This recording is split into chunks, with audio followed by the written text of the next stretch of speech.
Hello, আমি পাঞ্চালি। শুভ সপ্তমী সবাইকে। আজকে মহাদেবীর ৭ নম্বর অবতার, যিনি হচ্ছেন গিয়ে মা কালরাত্রি। আজকে না হয় মা কালরাত্রির গল্প শোনাই তোমাদের? চলো তাহলে।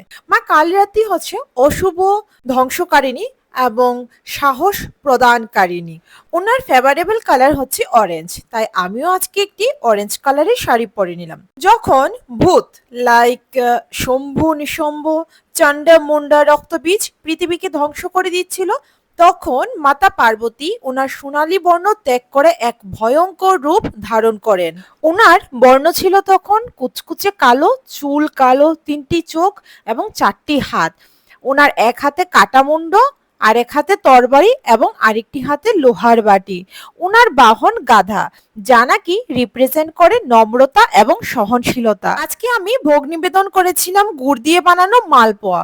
প্রার্থনা করি মায়ের কাছে তোমরাও ভালো থেকো, সুস্থ থেকো। দেখা হচ্ছে পরের ভিডিওতে।